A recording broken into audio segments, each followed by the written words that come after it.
भगवद गीता में भगवान श्री कृष्ण ने न केवल ज्ञान की बातें बताई हैं बल्कि जीवन जीने की कलाओं के बारे में भी बताया है। भगवान श्री कृष्ण ने अर्जुन को जो गीता का उपदेश दिया है वह हर मनुष्य के लिए प्रेरणा स्रोत साबित हो सकता है। गीता में भगवान श्री कृष्ण अर्जुन को उपदेश देते हैं कि जो भी मनुष्य भगवद गीता की 18 बातों को अपनाकर अपने जीवन में उतारता है वह सभी दुखों से, वासनाओं से, क्रोध से, ईर्ष्या से, लोभ से, मोह से, लालच आदि के बंधनों से मुक्त हो जाता है। आगे जानते हैं भगवद गीता की 18 ज्ञान की बातें। आनंद मनुष्य के भीतर ही निवास करता है, परंतु मनुष्य उसे स्त्री में, घर में और बाहरी सुखों में खोज रहा है।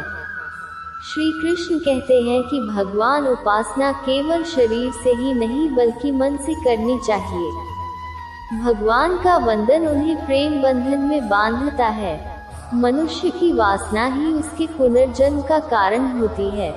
इंद्रियों के अधीन होने से मनुष्य के जीवन में विकार और परेशानियां आती है। संयम यानी धैर्य, सदाचार, स्नेह और सेवा जैसे गुण सत्संग के बिना नहीं आते हैं। श्री कृष्ण कहते हैं कि मनुष्य को वस्त्र बदलने की आवश्यकता नहीं है, आवश्यकता हृदय परिवर्तन की है। जवानी में जिसने ज्यादा पाप किए हैं उसे बुढ़ापे में नींद नहीं आती। भगवान ने जिसे संपत्ति दी है उसे गाय अवश्य रखनी चाहिए।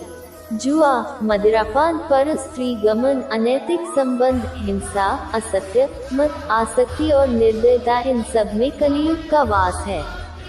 अधिकारी शिष्य को सद्गुरु, अच्छा गुरु अवश्य मिलता है। श्री कृष्ण कहते हैं कि मनुष्य को अपने मन को बार बार समझाना चाहिए कि ईश्वर के सिवाय उसका कोई नहीं है। साथ ही यह विचार करना चाहिए कि उसका कोई नहीं है, साथ ही वह किसी का नहीं है। भोग में क्षणिक, क्षण भर के लिए सुख है, साथ ही त्याग में स्थायी आनंद है। श्री कृष्ण कहते हैं कि सत्संग ईश्वर की कृपा से मिलता है, परंतु कुसंगति में पड़ना मनुष्य के अपने ही हाथों में है।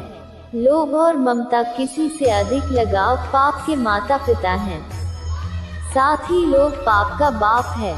श्री कृष्ण कहते हैं कि स्त्री का धर्म है कि रोज तुलसी और पार्वती का पूजन करे।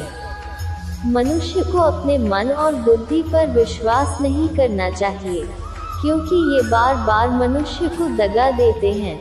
खुद को निर्दोष मानना बहुत बड़ा दोष है। यदि पति पत्नी को पवित्र जीवन बिताएं तो भगवान पुत्र के रूप में उनके घर आने की इच्छा रखते हैं।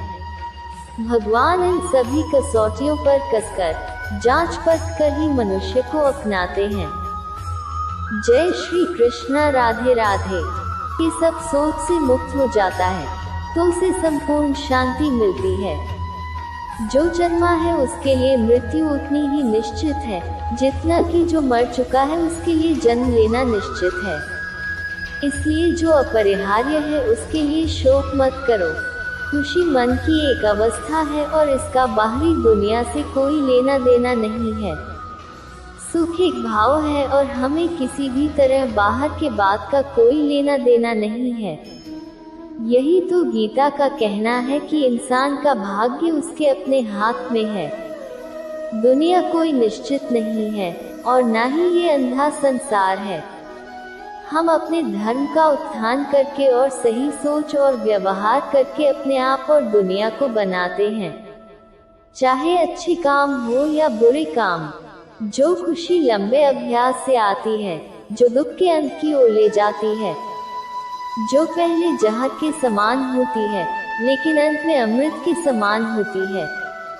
इस तरह की खुशी व्यक्ति के अपने मन की शांति होती से उत्पन्न होती है।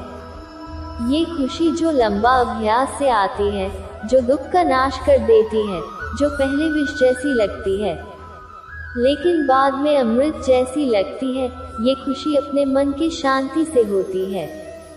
खुशी की कुंजी इच्छाओं में कमी है। सुख की चाबी इच्छाओं के काम करने में है। एक व्यक्ति अपने मन के प्रयासों से ऊपर उठ सकता है या स्वयं को उसी प्रकार नीचे खींच लेता है। क्योंकि प्रत्येक व्यक्ति अपना मित्र या शत्रु स्वयं है। इंसान अपने आदमी की मेहनत से उधर जा सकता है या नीचे खींच सकता है, एक ही तरह से, क्योंकि हर एक इंसान अपने खुद का दोस्त या दुश्मन है। मनुष्य अपने विश्वासों से बनता है। जैसा वह विश्वास करता है वैसा ही वह है। इंसान अपने विश्वास से बनता है। जैसा वो विश्वास करता है वैसा ही वो होता है। भौतिक जगत में सभी सुखों की शुरुआत और अंत है, लेकिन कृष्ण में सुख असीमित है और इसका कोई अंत नहीं है। सारे भोग जो दृश्य जगत में मिलते हैं उनकी और तो शुरुआत और अंत होता है, लेकिन कृष्ण में जो भोग मिलता है वह अनंत है और उसका कोई अंत नहीं है। कई जन्मों तक निरंतर प्रयास के माध्यम से एक व्यक्ति सभी स्वार्थी इच्छाओं से शुद्ध हो जाता है और जीवन के सर्वोच्च लक्ष्य को प्राप्त करता है।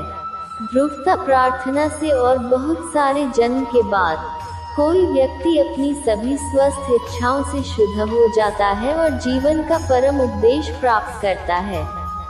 तू उन लोगों के लिए शोक करता है जिनके लिए शोक नहीं करना चाहिए, फिर भी तू बुद्धिमान बातें बोलता है। बुद्धिमान न तो मृतकों और न ही जीवित लोगों के लिए शोक मनाते हैं। तुम उन लोगों के लिए दुखी हो जिनके लिए दुख नहीं होना चाहिए, लेकिन तुम सही बात ही बोल रहे हो। इस क्षण भंगुर संसार का सामना न तो किसी पकड़ और न ही भय के साथ करें। जीवन के प्रकट होने पर भरोसा रखें और आप सच्ची शांति प्राप्त करेंगे। इस दुनिया को किसी तरह की छपाई या भय के बिना मिलो। जीवन के विकास में भरोसा रखो और तुम सच्ची शांति को प्राप्त करोगे। देहधारी आत्मा अस्तित्व में शाश्वत, अविनाशी और अनंत है। केवल भौतिक शरीर वास्तव में नाशवान है।